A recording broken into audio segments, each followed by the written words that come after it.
I'd like to welcome everybody to Committee Day of our two-day meeting, the Tennessee Fish and Wildlife Commission. I'm your Vice Chairman. I'll be performing duties today for our Chairman, Jim Ripley, who can't attend, but he will be back tomorrow. Looks like we have lots of guests and visitors. Go through those names here. We're glad y'all are here. It's nice to be back in Nashville, too, isn't it? Good to see the staff. All right, we have Phil Bastron with Quail Forever. Here's Phil. Okay, great. We have Bill Cox coming in late. Is your cell phone off? Thank you, sir. Clance and Laura Dyes with Tennessee Fur Harbor Association, a dedicated attendees. Jacob Peach with UT Martin student. Hi, Jacob. Nice to have y'all. Mr. Scott Reese with the Clays. Hello. Good to see y'all. And let's see, John Fay from Goodlettsville. John, right here in the front. All righty. Caleb Hardwick, UT Knoxville Independent. Okay. Good to have you, Caleb. Let's see, David Lohman. I say that right? Quail Forever? Yes, ma'am. Thank you. Let's see, Paul Underwood. Great. Thanks for being here. Brittany Byers, right there. Thank you. Quail Forever. Kevin Boytz. I said that right? Bots. Okay. Thank you. Being here. Okay, let's see. Tony Phillips. Tony here. Thank you, sir. Being here, Quail Forever. Chris Nishon. Thank you, sir. Chris Graves. Let's see, great. Chris. Okay, we got a big crowd today. I need some water after all these guests. Okay, Kathy Stickle, State Audit. Did I say that right? Yes. Right there. Okay, thank you. Mary Ann Hagan. Right there. Thank you. Andrea Stewart. Both with State Audit. Thank you for being here. Bridget Carver, great, with State Audit as well. Gail Moses, awesome, thank you. And Taylor Martin.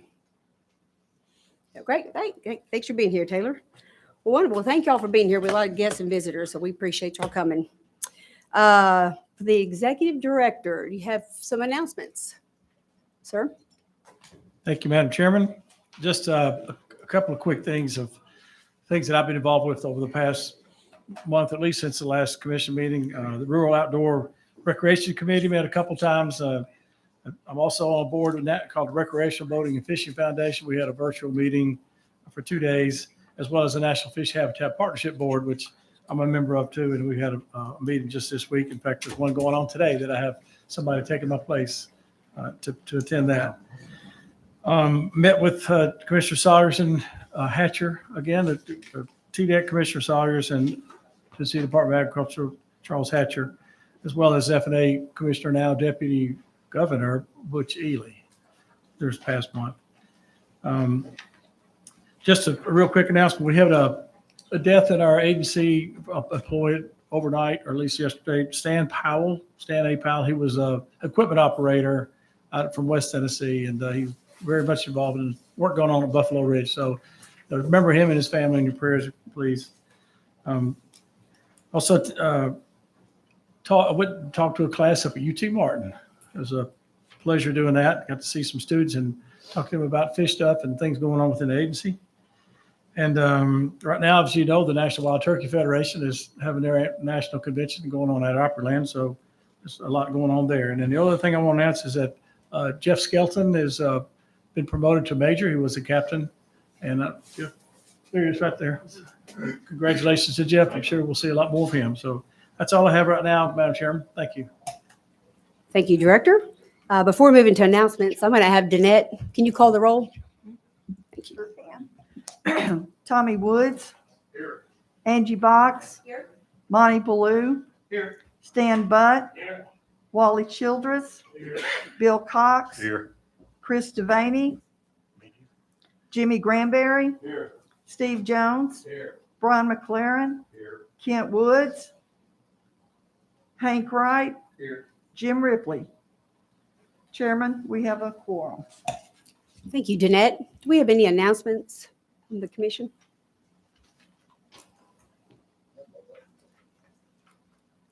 Yeah, Chris's uncle passed away, Chris Devaney, and so he had to fly out yesterday to Texas. So I just wanted everybody to know that and keep that in mind. Keep him and his family in your prayers. Continue to pray for Mr. Stan Powell's family as well. Okay, no more announcements. We're going to have a change in the schedule a little bit. We're going to move to audit first in front of wildlife just briefly. So I'm going to call on Chairman Brian McLaren with the Audit Committee. Audit Committee calls Deputy Director Chris Richardson, please. Thank you, Chairman and members of the commission. It's my pleasure today. I'm not going to present much, but I am going to introduce our Audit Director, Andy Furlong. We're very fortunate and blessed to have Andy back working at TWRA. Andy spent some time with us working in a position that he held with Finance and Administration and then left for a little while, and we were able to coax him back. He comes with a wealth of experience both in state government and in auditing. He's a CPA, and we're blessed to have him, and I'm going to introduce him to give you a little presentation over our internal audit function. Thank you. How's everybody? Good. Oh, so I'm Andy Furlong. I'm the new internal audit director. I'm very happy to be back with the agency. I've been here since December. Like Chris said, I was here in the past as the controller over TWRA accounting. But yeah, I'm really happy to be back with all these great people, and it's nice to be able to present to such an attractive group today. So basically, I'm here to provide assurance to the agency, to the audit committee, to the citizens of the state that we're doing things the right way, that we're being good stewards of the state resources, of the agency's resources. That's very important to me. But I'll be looking to make sure things are accurate, complete, that we're making expenditures and they're appropriate and necessary. And I'll look into accounting transactions, agency property, make sure we're keeping up with that the way we should, compliance with grant requirements, making sure that when we have audit findings that the recommendations are implemented. We will, I'll be doing cash counts, inventory counts, things like that. I'm also here for consulting purposes when we have issues with, software vendors and things like that. We have reports that aren't correct. I've consulted on some things like that in the past with the agency, and I'm sure I will going forward. So the standards I'll be following are the Institute of Internal Auditors International Standards. Among other things, I must be independent and objective. As far as I know, I don't have any impairments in those areas. I'm not related to any of the directors. I don't own stock in any companies that the agency does business with or anything like that. So I think I'm good there. I'm also required to perform my engagements with proficiency and do professional care. And then, I'm required to continue learning and just getting better at my craft. The standards also provide technical guidance for how the audits are conducted. So I'll always be making sure I'm crossing all my T's and dotting my I's. And so I have lots of bosses. I report functionally, I report to the audit committee of the commission, to the executive director, Bobby Wilson. Administratively, to the deputy director of business operations, Chris Richardson. He'll be doing my performance reviews and approving my leave and things like that. I also have an indirect reporting relationship to the state's executive internal auditor. That's a fairly new position in the state of Tennessee. That person is appointed by the governor, and his name is Lawrence Hall, and he has to approve several of the things that I do, audit plans. He approves our charter, budget and resources decisions for internal audit. And then if, anybody decides they want to get rid of me, he has to approve it, and he approves salary.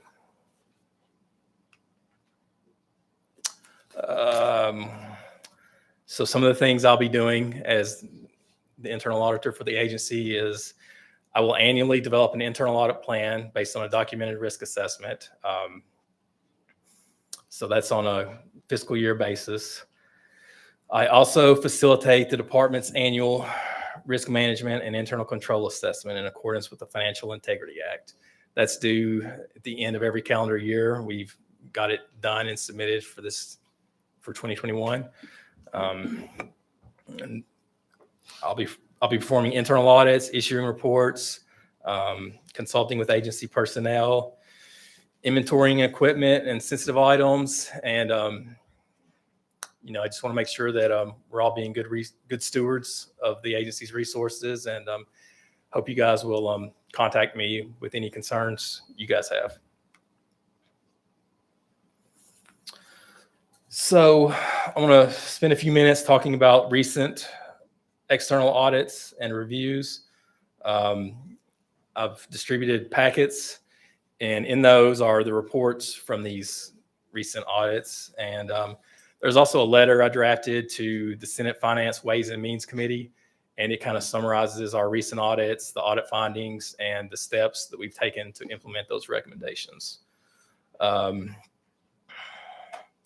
So in 2021, the State Comptroller's Office, Division of State Audit, they did an audit of our waterfowl hunt computer drawing. I'm sure you guys have heard a lot about this. It didn't go off the way we had intended. The Comptroller's audit was performed. They determined that it was random, and they did not find any indications of bias.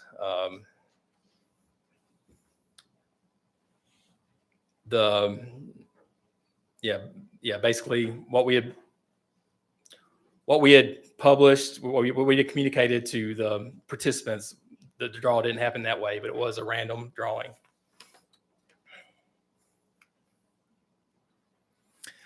The U.S. Fish and Wildlife Service recently conducted a desk review of our adherence to relevant federal civil rights laws. The agency was compliant in most areas.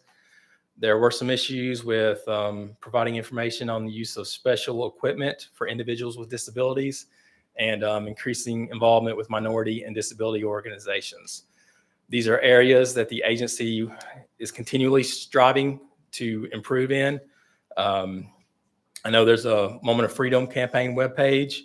It provides information for sportsmen with mobility impairments. It has interactive maps on there. People can go in there and they can find wheelchair accessible blinds, fishing piers, and observation towers,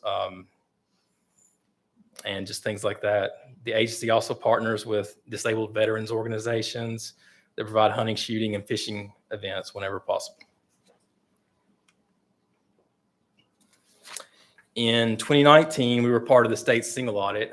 What that is the Comptroller's Office every year audits the different departments and agencies' compliance with federal grant requirements. We were included in that in 2019. They found some issues with sub-recipient monitoring and program income. And what sub-recipient monitoring is when we receive federal grants and we pass those grants along to people, and they have some decision-making in how those grants are spent. If we give it to somebody and we tell them we want this done, we want it done this way, they're considered a vendor. If not, they're a sub-recipient, and we have to monitor to make sure that they're following all the necessary grant requirements.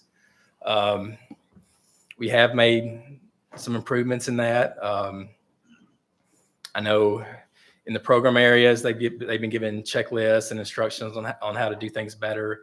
The accounting staff are now monitoring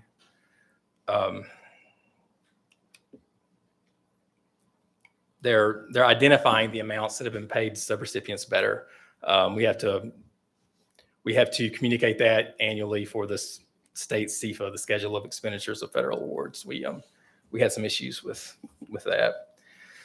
The other findings about program income, what program income is when income is generated as a result of grant activities.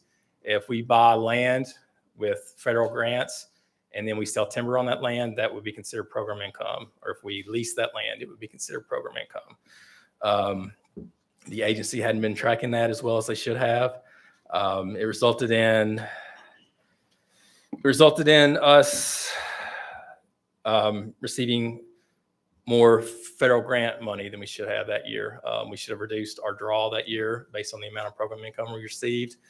And as a result of that, in the subsequent year, they reduced the amount that was awarded to us. Some improvements have been made in that area as well. I know in the accounting department, they are monitoring that monthly, and they're communicating with the federal aid office to do a better job of staying on top of that.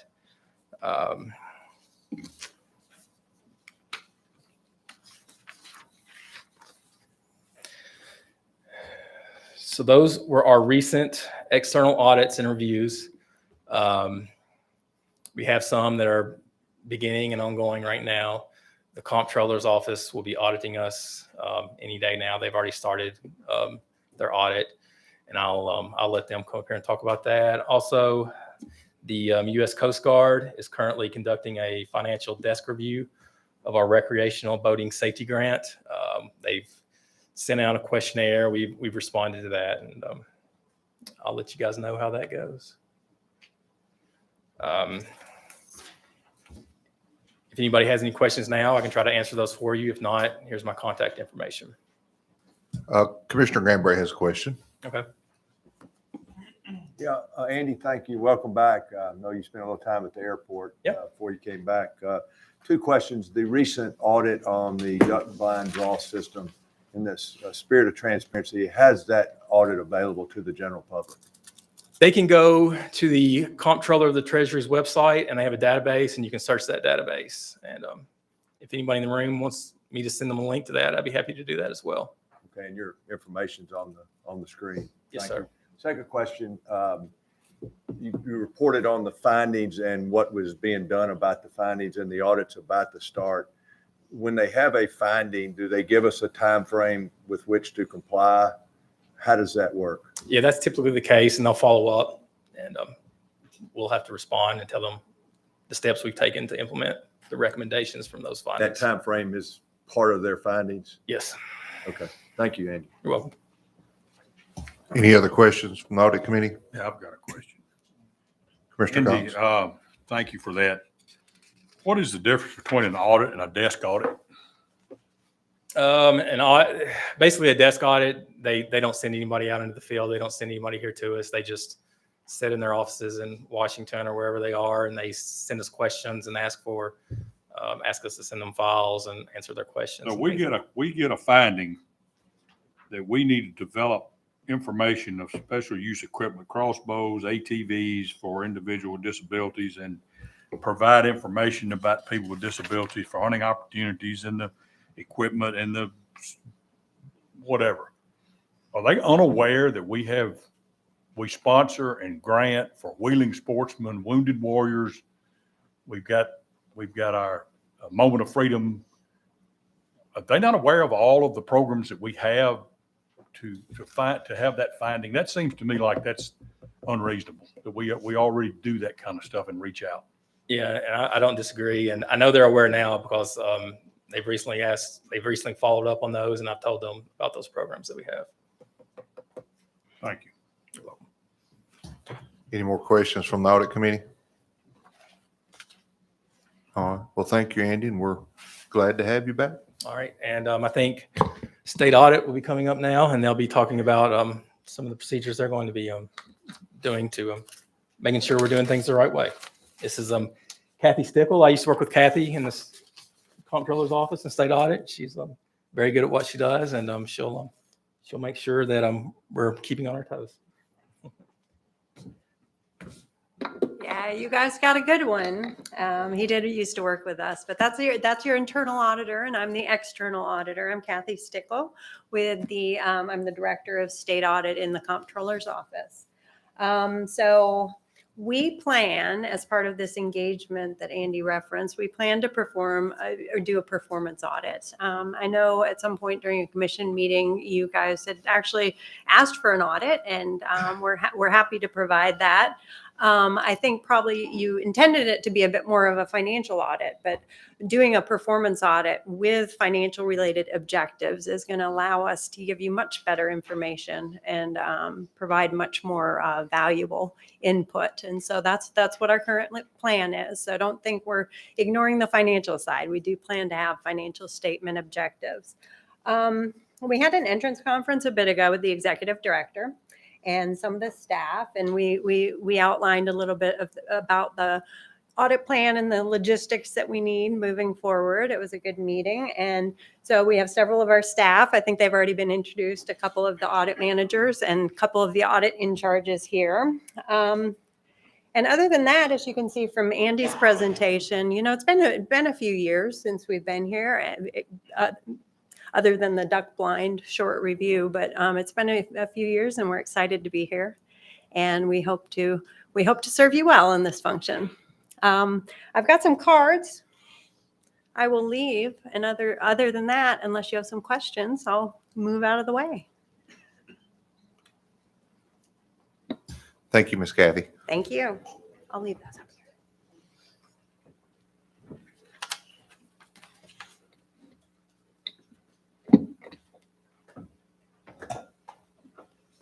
Thank you for being here today, Kathy. Appreciate it.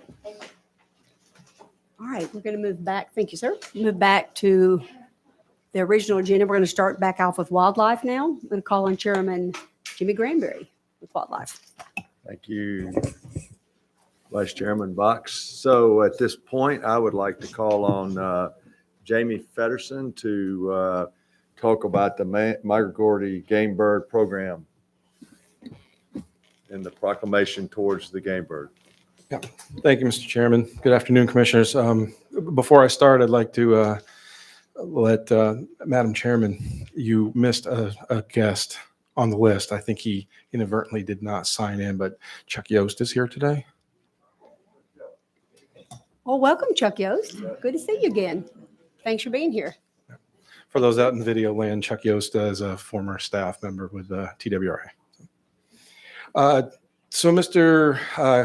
Chairman, today I've brought some information for you to consider for the agency recommendations for the 2022-23 migratory game bird hunting seasons and regulations. These will be the agency recommendations. Proclamation 22-01. I've got some additional information I'll be talking about before we get into the recommendations for the migratory game bird hunting seasons.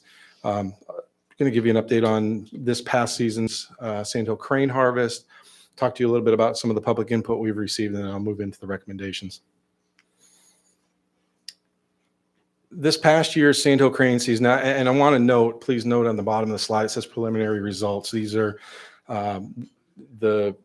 every hunter that gets tags issued to them is required to submit a postseason survey, and that survey closed on the 10th. So it's been a very compressed time between the time that they had to turn in their surveys to get this presentation ready for today. So some of these numbers may change eventually when the final report comes out, but so I just wanted everybody to know that these numbers that you see today are preliminary and just haven't been really thoroughly vetted like we would normally do. We had a little over 4,000 applicants for this past season. We issued 2 tags each to 1,250 successful applicants. And of those successful applicants, you can see going a little out of order of the numbers here, but 656 reported that they did not hunt. And of those that did hunt, we only had 285 successful hunters. Total harvest this year was 484, and I think that's down a little bit from last year. I think we were up to around 650 last year, I think. And those successful hunters, 87 harvested one bird, and 197 harvested at least 2, or harvested 2 birds. Some of the public input that went into developing our recommendations for the migratory Gamebird seasons. We do our open solicitation for comments or for input between October 15th and November 15th every year. In that one, we received about 212 emails from 200 unique individuals, and most of those were related to duck blinds and not season dates and bag limits. Usually what we get with the comments are things like things that we can't do because they're outside of the federal framework, like let's hunt later into February. We can't do that. It's not allowed by the feds. Raise the bag limit of wood ducks to 6. They're just things that we can't do because we're constrained. So we can't even consider those. We also did receive some additional feedback after we previewed this with you in January. But again, it was more of the same. Several comments about duck blinds and the other examples, like I just said to you, hey, let's hunt later in February, things like that. So we also did at the end of the hunting season, we did a duck hunter feedback survey. I would call it a survey, but what we did was we sent all of the any person that put in an application to hunt on our WMAs for ducks. So that would be your tier 1 blind applicants, your tier 2, tier 3, our pools. That was about a pool of about 20,000 applicants. So we sent them an invitation to participate in this feedback. And there's quite a bit of information that we came back on that. You'll hear some of that, I think, tomorrow. But what I'm going to talk to you about today are specifically questions that we asked about on rest days, which I think Commissioner Kent Woods brought up last month. And then also the placement of the youth and military hunting days, which I think, I can't remember which commissioner brought that up, but I know that the real foot zone was brought up by Commissioner Cox and Commissioner Childress. So these are some things that we asked specifically of these 20,000 applicants. And I'm going to start off with the rest day stuff, and mainly because I'm just going to put it out there so that you know that we did it. We have the information, but the information that you're getting here, there's going to be no action on anything with rest days. That's something that would happen in our April and May season setting, because it would be WMA specific type stuff, and it's not appropriate with the migratory game bird hunting seasons. So, but the information here, if you look at the graph on the right, we asked them, what if you want rest days, what would be your preference? And so you see that it's kind of spread all over the place.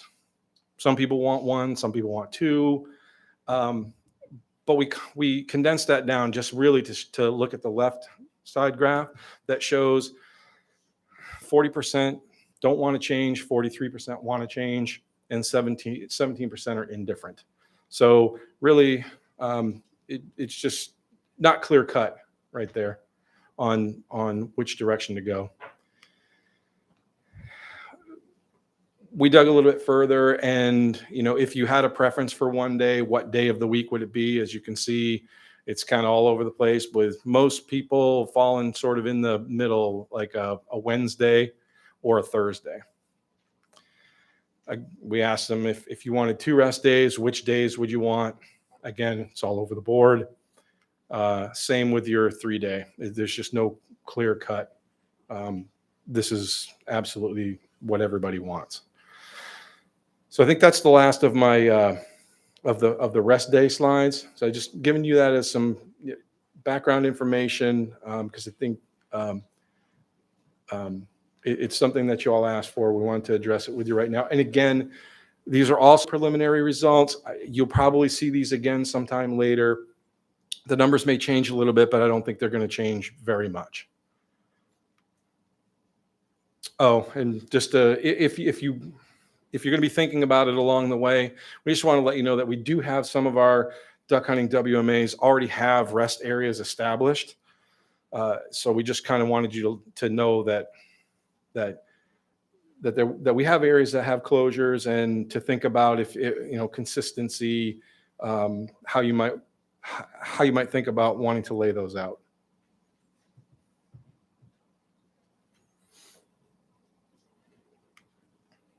As far as the youth and military hunt days, again, there's no real winner at what people want as far as this goes. Split pretty evenly amongst the change, and no preference group.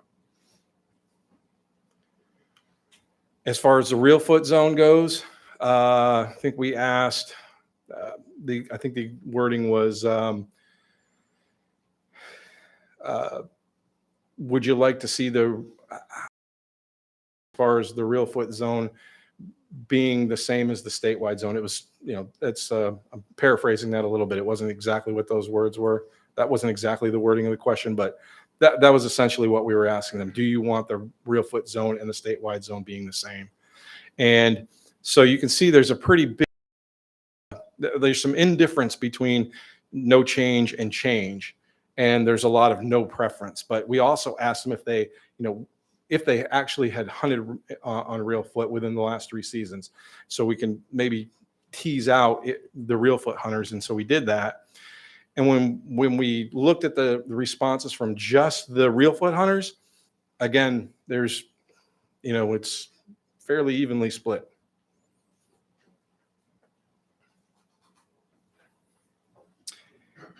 And so because of these results, commissioners, I think what you're going to see eventually in the end is that we're not recommending any changes from what we previewed back in January. So essentially the rest of what you're going to see is pretty much what I presented to you in Dyersburg. That, as far as the early season migratory game birds, there's sort of a list that we kind of encompass with that title. There were no changes in any of the federal frameworks. Everything you're going to see is just calendar date changes. Nothing different from what you saw last year. They all fall within sort of the same range as they normally do every year. Within a day or two of what it was today is what it will be next year. Here's the rest of those early season birds. Dove season still falling within the same range of dates that they normally do.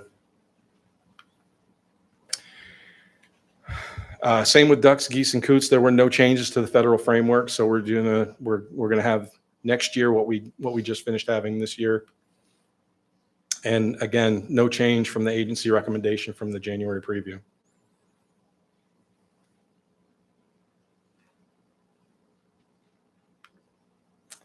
This is what your goose seasons would look like.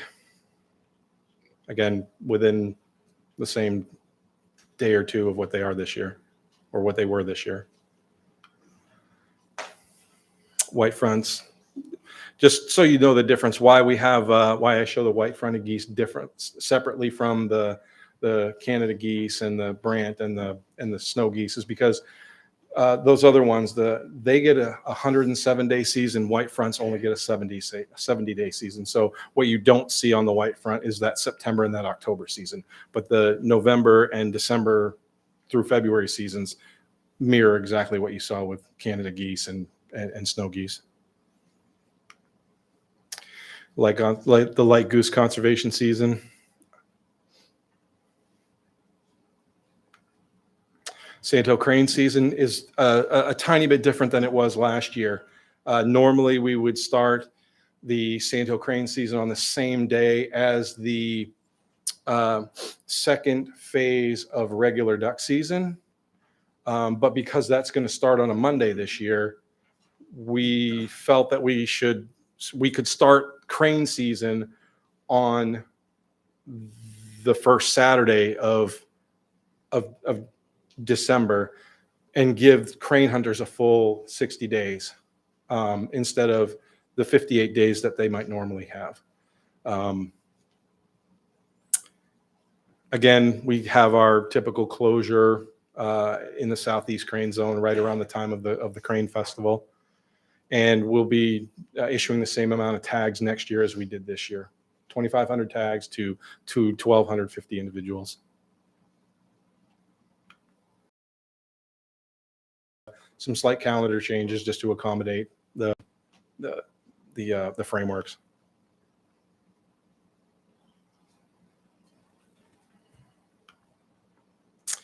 And so in summary, our proposed season dates and bag limits fall within the federal frameworks, and we're only offering up calendar date changes for the 2022-23 hunting seasons. And so with that, I would request approval of the proclamation as we've recommended. Okay, Jamie, remind everybody, this is a committee vote, and the committee will vote today, and then the full commission will vote on that recommendation tomorrow. And with that, I'll entertain a motion from somebody on the committee to approve this recommended Proclamation 2201 Migratory Gamebird Hunting Season and Regulations. We'll do, Commissioner McLaren, do I have a second? Second by Commissioner Jones. Now, I'll open up the floor for discussion or amendments to this Proclamation 2201. Commissioner. I recommend we move the real foot early season in with the state early season. Same Okay, I dates. have a motion to amend the approval of the Proclamation 2201 to combine the real foot days into the regular hunting season, so they would run concurrent. Do I have a second on that? Second by Commissioner Jones again. And now I'll open up the floor to discussion on the amendment as presented. Chairman Granberry, that will be doing away with the real foot zone if that's the wish of Commissioner Childers. And then Jamie, will you explain what that does as far as the split and what that does to do away with that before you? Right. Okay. Yeah, that'd be good for everybody to hear that recommendation. Yeah. All right. So in our proclamation, we can, all right, we're still working at a federal level and a state level. And at the federal level, we have to have our zones written out and defined in one of the CFR documents dealing with migratory bird hunting. And so there's a process for that. And it's sort of a 5-year cycle on that process. And right now we're at year 1 of the process.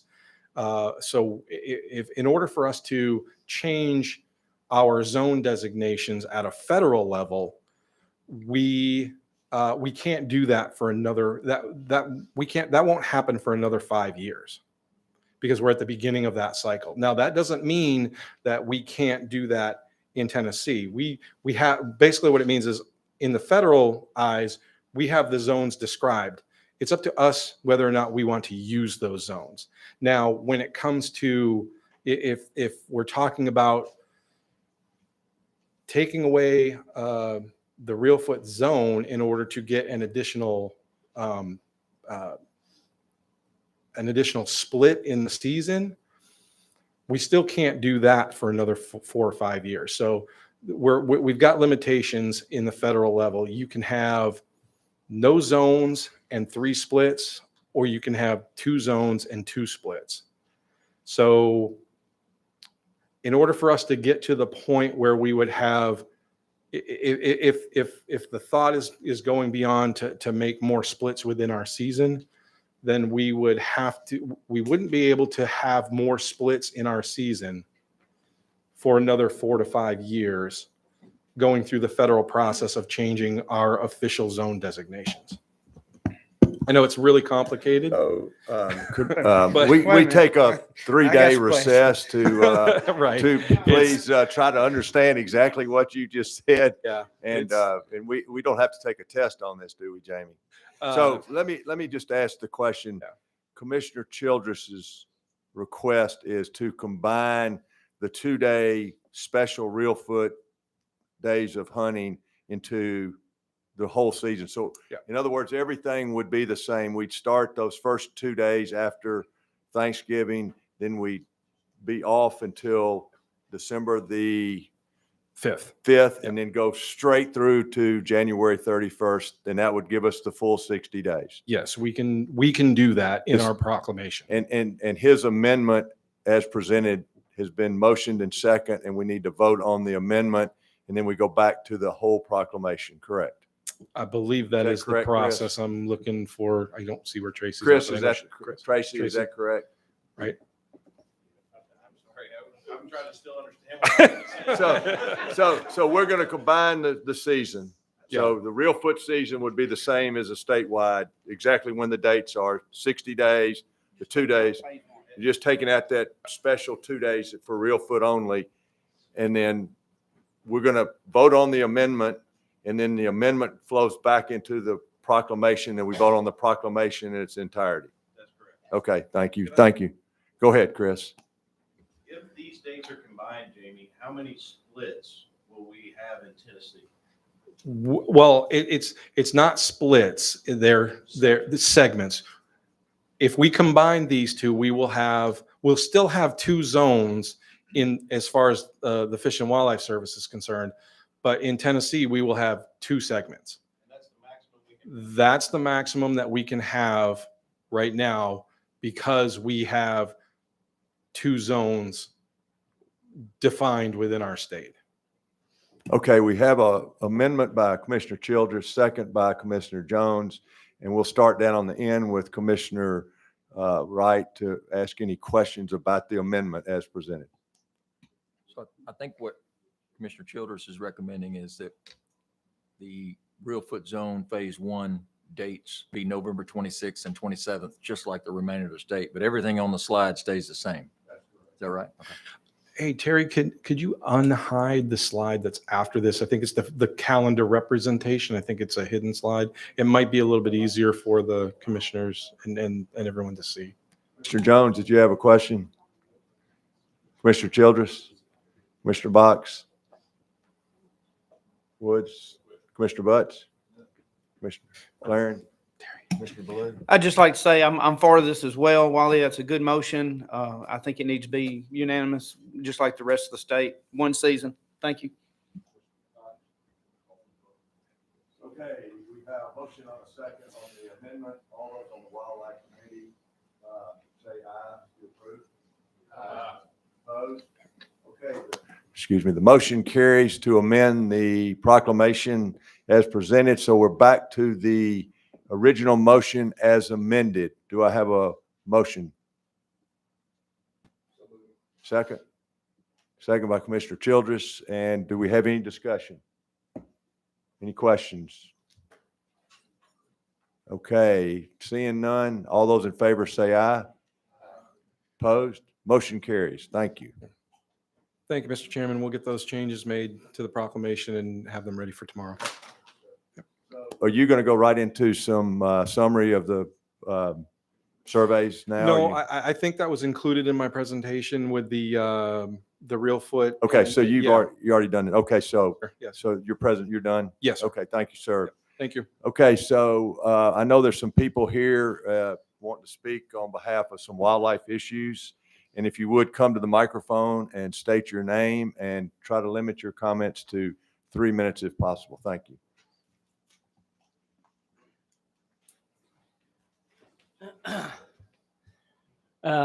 This is going to be difficult.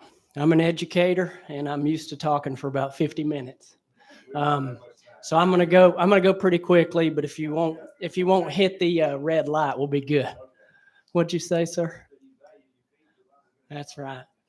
Well, it's difficult to kind of wrap my brain around all of this. So I've just taken some notes and I'll probably read from them a little bit. Yes. Yeah. So my name is Chris Graves. I'm a concerned Tennessee citizen. I'm also a concerned wildlife biologist and also a concerned father. I have 4 kids and all 4 of them have lifetime licenses. The reason I'm here is about Bridgestone Firestone WMA. Several of the courses that I do teach are directly related to the activities at Bridgestone Firestone WMA. I won't list those, but I will go through some details. You'll notice I wore my tweed jacket. One of my friends said, "Hey, you're a wildlife biologist. You need to wear a tweed jacket." And I said, "Okay, I better." I also feel a little bit like the Lorax right now, so I'm uncomfortable. I'm usually not uncomfortable in front of an audience, but here we go. It seems that we've lost sight of what we're trying to do on wildlife management areas. These are areas where wildlife should come first. Everybody get that? These are areas where wildlife should come first. There's really no question there. Each of you as commissioners have huge responsibilities. I hope you accept those responsibilities, and I think that all of you are trying to do the right thing. I'm sure that you don't take your job as a commissioner lightly, okay? But let's get back to Bridgestone. Although agency staff had gone through all the planning and approval, talking about TWRA staff from top to bottom, it appears that Forest Management, Bridgestone, Firestone, WMA has been roadblocked by political backlash. I'm personally concerned about this, and that's why I'm here today. So I worked for 2 federal agencies in my career. I know how difficult it can be to practice forestry on public lands. I know firsthand. I will say, look, here comes the Lorax part. Wildlife do not have a voice. It's our jobs as wildlife biologists, foresters, and other practitioners to be a voice for wildlife. It's also a huge responsibility for you as well. My hope is that you all are going to do the right thing. I'm going to run a few numbers by you, okay? Bridgestone, Firestone, WMA is about 20,000 acres. Approximately 23% of the WMA was slated for ecological restoration. You heard that correctly, ecological restoration. If you research the history and the science, then we were going to restore a phenomenal ecosystem that you would find on the Cumberland Plateau from the Crab Orchard west. There's really no argument about that, but I'm talking about pre-1700s all the way up until about the 1700s. Not only that, but we were going to be working with species that are in great conservation need. They're called GCN species, greatest conservation need. Bobwhite quail is just an umbrella species. It's one that we know a whole lot about. We know how to manage for them. And as a result of our management for that one species, then a long list of other species would benefit. No activities were planned along the rim or in the river gorges. All the activities planned were within the confines of the conservation easement. So I'm going to give you a few more numbers. Give me a second. And y'all may not know this, so write it down. I didn't know. I had to research it. Statewide on Tennessee Wildlife Resources Agency, WMAs, these are WMAs owned by the resource agency, okay? There's 361,800 acres of manageable forested lands. So this does not include, steep terrain, streamside management zones, areas that are inaccessible, sensitive areas, those sort of things. So that was news for me.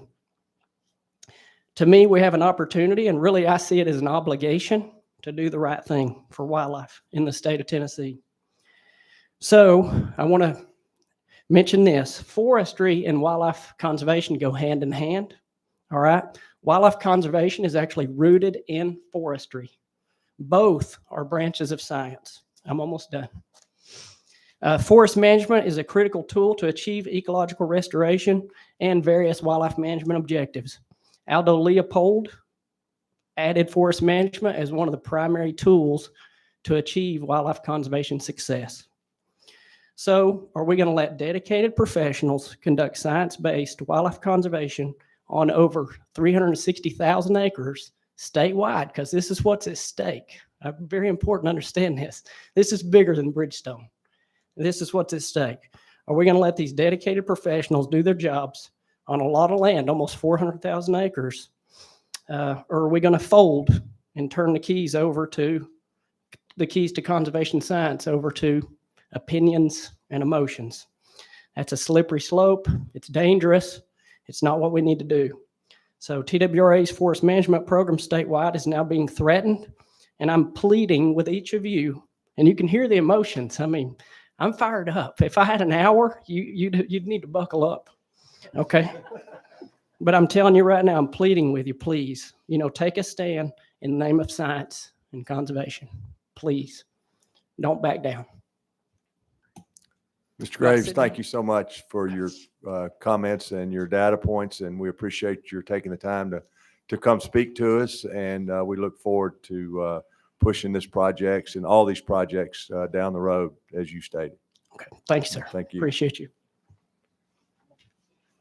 Hello, my name is Caleb Hardwick. I am a recent graduate of the University of Tennessee, Knoxville, but I speak today as an independent. I speak on no agency or behalf. I come as a concerned resource user. I first heard about the Bridgestone Firestone Central Wilderness Cut, and I was absolutely elated. I knew that the agency was finally doing something for quail management. but then it got put on halt, and it felt like the biggest gut punch. I have spent 3 years doing research on bobwhites in Tennessee. I've done research and management, and I know what it takes for this state game bird. And if we don't move forward now, I do believe that we have just lost our state game bird. We have lost it. We've doomed it. I never grew up hunting bobwhites like a lot of people did, but my grandfather did. And to hear stories about him and his brother taking out their single shot guns after school, going out, busting up coveys with their bird dog, it just gets you really fired up. It gets me excited. But I don't have a place to hunt quail. And my children may not have a place to hunt quail. And my grandchildren may not have places to hunt quail. The only places I've been in Tennessee that have sustainable quail populations have been Kuiper Bottoms, Bridgestone Firestone, and Wolf River. These places have been designated by the commission and by the state as quail focal areas and quail demonstration areas. Right here, I have excerpts from the TWRA Quail Management Plan, the 2021 through 2026. And the habitat section of it, it says strategy 4.1, increase the quality and quantity of early successional plant communities in each anchor WMA by a minimum of 5% or 100 acres on properties of smaller than 2,000 acres annually. Strategy 4.2, convert a minimum of 1,200 acres per TWRA region annually of forested land to early successional plant communities with combined timber harvest and prescribed burn projects. Strategy 4.3, in all forested portions of QFAs, aim to convert forested areas to early successional plant communities and, where necessary, to a basal area of 30 square feet or less. Commissioners, I come now to ask you who stopped the management. If the commission has approved this and the chief of wildlife has signed on this plan, who has stopped it? Why are we not moving forward with this conservation cut? And are we going to lose funding by private organizations for these quail projects? To the people who are pushing back on this, I actually ask you to look at the science. This conservation cut is going to help game and non-game species. It'll help turkeys with brooding and nesting cover. It's going to help deer and their populations grow. And it'll also help non-game species such as bats and other avian species. I have a petition in my hand right now from people of the University of Tennessee and of Knox County. These are concerned people who want the change to be done. We need this change. So commissioners, fight for quail in Tennessee and fight for wildlife. Keep politics out of wildlife, and please don't let this be the quail's last call. Thank you. Thank you so much for your comments, and we appreciate it. Go ahead. Good afternoon. My name's Phil Bastron. I serve as Quail Forever's regional representative here in Tennessee. Our organization has a strong chapter base across the state, several of which are represented here today, as well as over 1,100 members. These active volunteers and members are made up of passionate outdoorsmen and women, conservationists, and hunters. On behalf of Quail Forever, I would like to extend our sincere appreciation for TWRA's efforts and offer encouragement for its continued support, focus, and delivery of science-based early successional habitat management practices. These practices are vital to the continued success of several wildlife species, including Tennessee's state game bird, the northern bobwhite quail. Over the past several decades, bobwhite quail populations have seen a sharp decline across their entire range, and we know that habitat loss is one of the key drivers of this decline.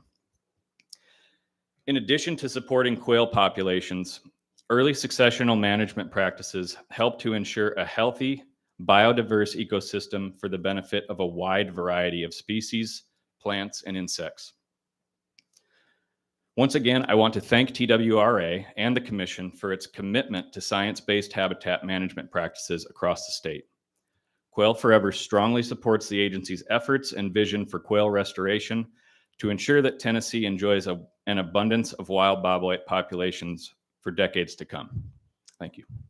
Thank you, Mr. Baxter, and your 1,100 members. We appreciate your time to come down here and speak to us today.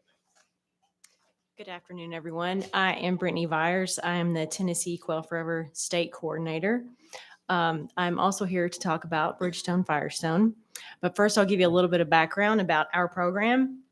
So we started a private lands program in partnership with TWRA and the Natural Resources Conservation Service 9 years ago. And I was the first farm bill biologist in Tennessee.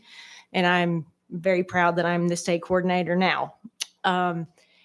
We could not do that without the partnership of TWRA. So like Phil said, we're very grateful for that. I just also want to mention that not just from a quail standpoint, but as Dr. Graves mentioned, from a biodiversity standpoint, this project is pivotal. I also have a master's degree in botany, so plants are also my passion, along with bobwhites. So I could give you countless examples of species that basically will become extinct if it's not for thinning and burning, and to continue to manage for these native woodlands and savannas that we will lose if something's not done. I also want to point out that even though our team is private lands, we rely heavily on public lands that are managed well for grasslands and for bobwhites to use as an educational tool. So if we have quail-focused areas that are truly managed for bobwhites across the state, like we currently have, we as private lands biologists can use those areas as demonstration areas, basically, for private landowners. And we would be honored to be able to do that. And we won't be able to do that if things are halted with Bridgestone Firestone. Thank you. Thank you, Ms. Beers. Hi, my name is John Fay. I'm from Goodlettsville, Tennessee, and I belong to several outdoor groups. One of them is politically active. And I came across 3 bills in the General Assembly that had to do with the TWRA and wildlife management. One had to do with Unali. These 2 of them were serious. One had to do with Unali, taking land away from the TWRA, and one had to do with the sale of TWRA assets. There was an attempt to grab money from the TWRA. So I know that this message is being recorded. And so I'm going to speak to Tennessee senators and House members. Issues of wildlife management, issues of the TWRA need to be settled here with these commissioners, not through the legislative process. We don't need politicians on the floor of the House and the Senate dealing with these issues. So that's my message to Tennessee House and Senate members. Now, to you, what I recommend is to help stop that, to help give them incentive to come here, as opposed to solving this through the legislative process, is that I tried to get the bills dealing with Unali listed on the TWRA website as a public service. The person that did that no longer, I don't know whether they quit or but nobody was there to do it. I understand that you're going to hire a communications director that's going to be capable of doing that. What I recommend to this group is that they come up with a process where when bills are in the General Assembly, that those bills are placed on the TWRA website as a public service, allow political activists like myself to contact those representatives, and then we'll just wear them out with phone calls. That's the only way you're going to fight this, because there are people that don't like you. The people I hang with do. But there is public, there are developers that want your land, and they're going to be after you. This is not going to end. But if you turn this over to hunters and fishermen, they're willing to make the calls. They're willing to wear them out. If they're going to try and kill you with 1,000 cuts of legislation, then let's wear them out with 1,000 phone calls. So that's just my suggestion. Thanks. Mr. Fay, thank you very much for taking the time to come down and speak to us today. And we appreciate you attending the meeting, and glad you found us. Sometimes it's hard to find for the first time. Yeah, well, I've learned how to use better Google. communicate now Yeah. Thank you so much, sir, for coming down. So Madam Chairman, that concludes the Wildlife Committee unless anybody has anything else to, oh, one more speaker here. Sorry. Yeah, I forgot to sign that too. Mark Goodland, Quail Forever member, general sportsman. A lot of you probably know I ended my career with the Wildlife Resources Agency recently and had the pleasure of serving as Habitat Program Manager, Chief of Wildlife. Just want to reiterate one of the things being said is that this is way bigger than quail. It's about managing for all, just a whole suite of species, games or species of concern and common game species that manage from the type of habitat that we're trying to restore. We are one of the wildlife agencies. We're blessed with a great forestry crew of our own. We've got a dozen foresters and forestry managers and technicians. I know some figures were thrown out. It's about 85% of the land that TWRA owns and can manage a forest is forested land. So the other 15%, you've got a mix of wetlands and open land. And in order to do proper management for our species, it's forest management is key to many things. So in order, again, if we cave in at this point, there's blood in the water for the many anti-forest management groups out there. And so I think this is just really essential that we make sure that this follows through. Again, I can, being a general citizen right now, I can say things that in my years, I've never seen any forest management plan that was for the purpose of making money. It's all for, is this for forest health?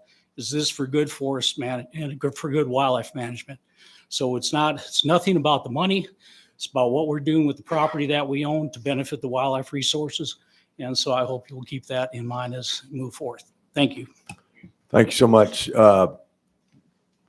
Commissioner Butt, did you have a comment? Yeah, I apologize to Mark for not recognizing him. I'm used to seeing him in a suit and tie, and he's got on a different hat today, so I apologize. Hey, thank you for being here. Hey, I'd just like to say thank you to my former neighbor, Mark there. How many years did you have with TWRA? 38 years of experience right there. One last comment from the chair. Welcome back, Danette. You're back there very quiet, and we welcome you back. And that concludes my report, Madam Chairman. Thank you, Chairman Granberry. I believe we'll take a 5-10 minute break, be back at 2:15. Thank you.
we're back.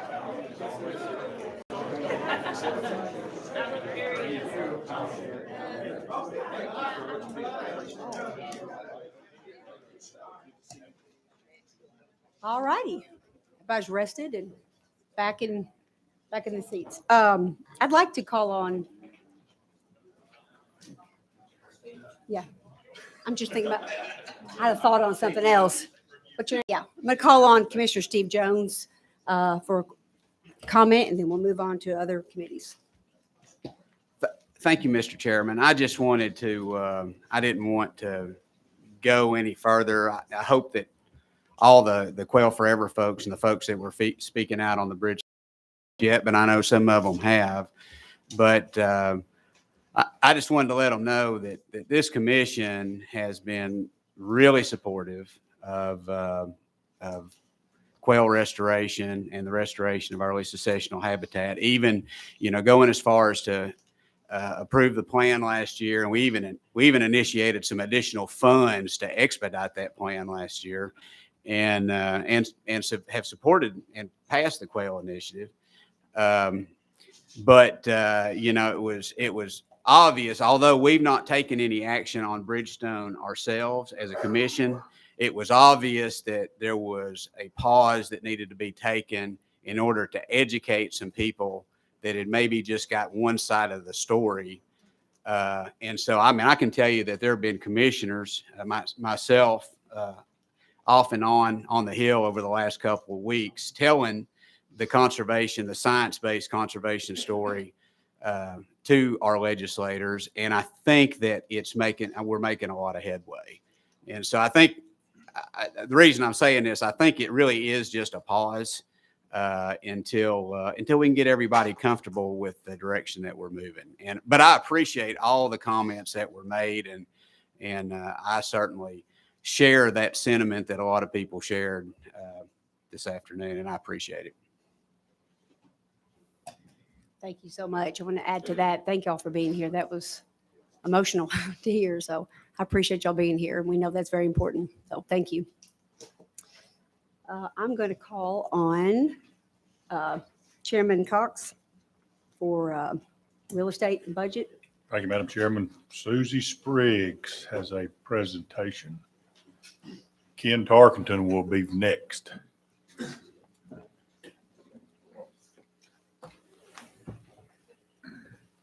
Thank you, Madam Chair and Commissioners, for the opportunity to speak today with you regarding the new licensure changes. Just to give you guys a brief history, in 1959 and all the years prior, our license year was always June 1st to May 31st. 1960, they decided to change that to move along with our fiscal year to July 1 to June 30. In 1981, they decided to change it to be a little more fiscally responsible in line with early fishing season and going through the last hunting season. So they changed it to our current structure of February 28th to March 1st to February 28th. So why are we making a change again? Back in 2018, you all as a commission asked that the agency look into and analyze our licensing structure and the fees associated. We partnered with Southwick and Associates to do just that. What we found was that the 365 licenses were preferred 65% by residents and non-residents, hunters and anglers. So with that, we're taking action. So actually, we did a soft launch starting Monday. All of the commercial and annual licenses and permits are available 1 year from date of purchase. So if you buy your license today, it won't expire until today next year. We do have some exceptions to that change. Our captive wildlife permits are in statute. They are required to go July 1 through June 30, so we cannot change those. We also cannot change the federal duck stamp. That structure is set by U.S. Fish and Wildlife, and so we cannot change that either.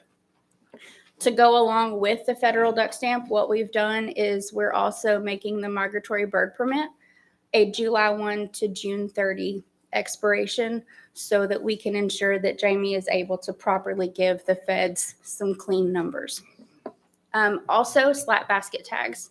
We have to have those pre-printed, and there's about 200 customers in the state that utilize those. So this year they're going to be effective through 2/28, but next year they will expire June 30 of the following year, just to give those people that little bit of time to fall in line with everything else. In addition to the exceptions, we do have some static deadlines, again, that are in rule and proc that we cannot put into the 365. That's the commercial turtle and the commercial row permit for both residents and non-residents. Now, they have to have that license purchased by March 15th. There are a limited number that can be sold every year, and they are required to have approval to do so. So if they don't have it purchased by March 15th, they have to go back through the approval process. Also, our real foot blind registrations are also sold through the real system. Those have a date of July 31st. If you fail to register your blind by July 31st, you do lose the blind. It does go back into our draw process. So what does that allow us to do?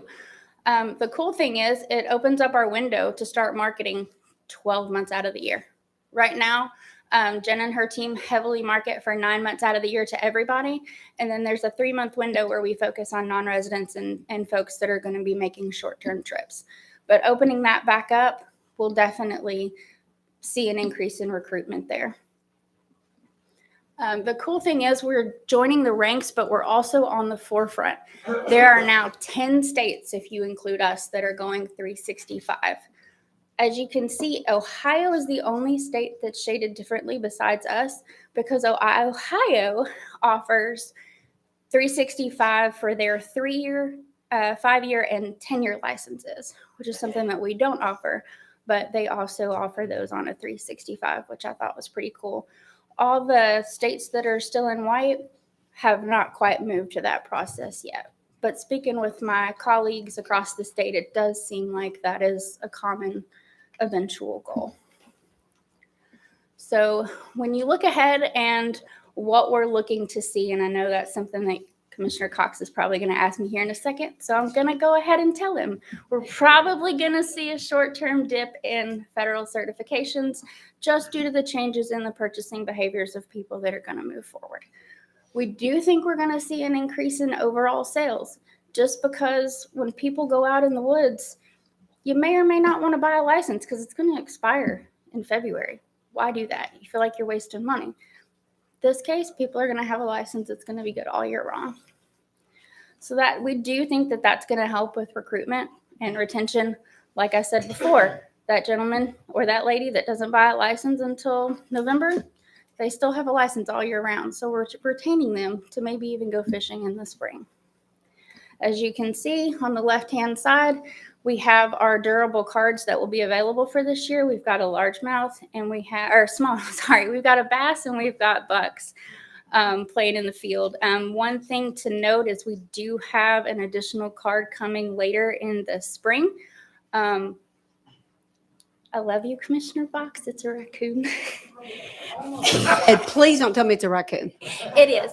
I don't have an image of it yet, but it will be available later in the spring. But for now, those 2 images are available. And with that, I will be happy to answer any questions that you may have. A great presentation, Susie. Would you and I actually was going to ask you, because Chris and I talked about the way the federal money is accounted for. Would you explain exactly how that may or may not affect when we go through and make this change, when you have to report and the cutoff and that kind of thing? I will actually defer to Tim because that is his area of expertise. All right.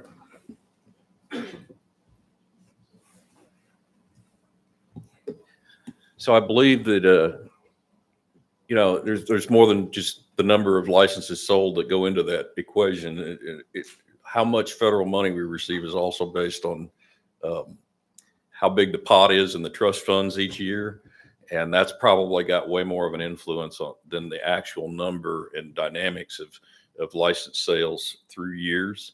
So we're not expecting, as long as the trust funds hold up and they're doing quite well, at least the Pittman Robertson one is, we're expecting that we'll still get close to our highest ever, regardless if there's a dip in sales for a year or so.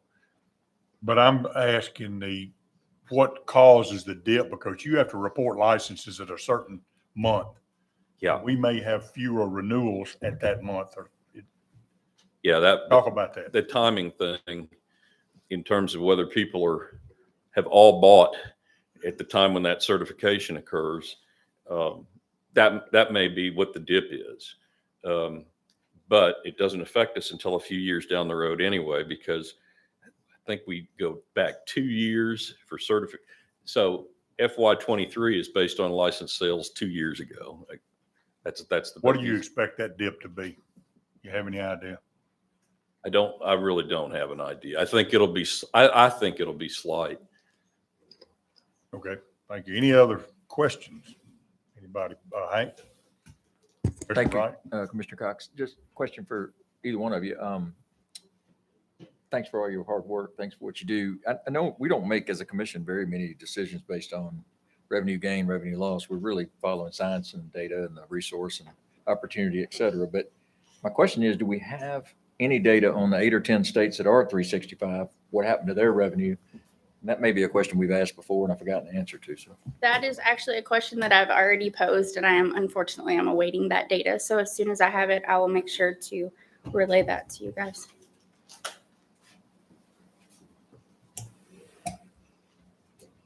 I just want to say thank you for all your hard work. This is great, and I'm excited we're finally getting this done. I appreciate all your help, and thanks for doing a good job. Thank you. Except for the raccoon. Anybody else?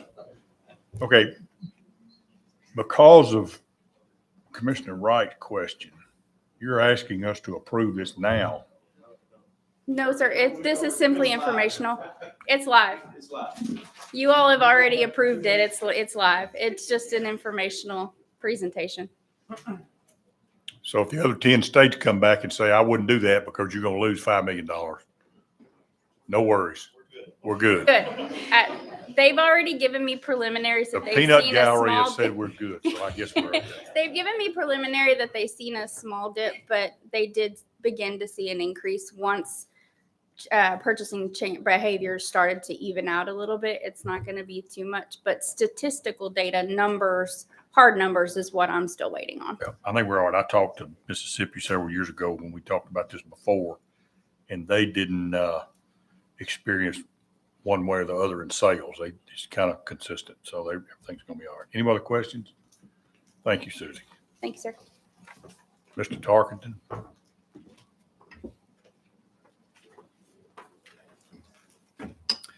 Thank you, Mr. Chairman. I've got a 2-page or 3 or 4 slide. We got slides. Financial report for you. I'm reporting through the month of December. On the boating side, we collected about $350,000 more than was projected during this point in time of the year, and our expenses are approximately 24% of the allotment.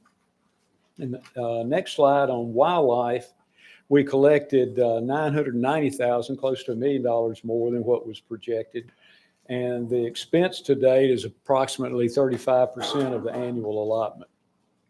The next slide with wetlands acquisition, we have a balance of just shy of $12 million through December. And the last slide, which is the treasury funds and the balances are listed. The SPIF rate, or State Pool Investment Fund, is currently at 0.04%.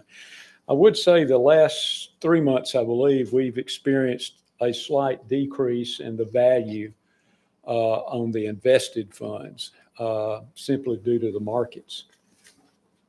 Any questions or comments? Anybody got any questions?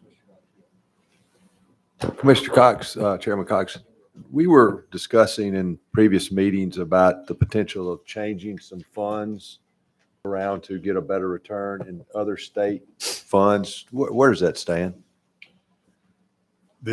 Our deputy director might want to come up and explain better than I about conversations that he has had and we are having with that opportunity.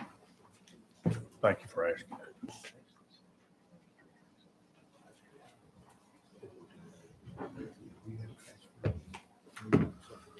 Thank you, Chairman Cox and Commissioner Granberry. Certainly, we are working off of the last direction the commission received, as the commission directed us to send some more of our dollars that can be invested in the longer term opportunities to the Treasury. In conversations with the Treasury, we're taking some advice on some of the timing of those things, and that, as Ken described, there has been a slight earning loss over the last 3 or 4 months. So we're at this point still awaiting the most appropriate time to make the final transfer of the funds as directed by the commission. But we're also exploring some pretty significant potential changes to our lifetime sportsman's license fee money that we currently have, and we're exploring some opportunities with our legislature to perhaps even gain more flexibility in how those funds could be invested and what type of return we might be able to expect. So we're trying to get through this legislative session before we move money to one place, only to then potentially have to turn around and move it to another one. As long as we're working on it, I'm happy. Thanks, Sure. Chris. Commissioner Jones, did you have something you wanted to? Thank you, Mr. Chairman. So last year at budget time, we raised a few issues or some things that we'd like to see incorporated, primarily based on interactions with the legislature and other discussions.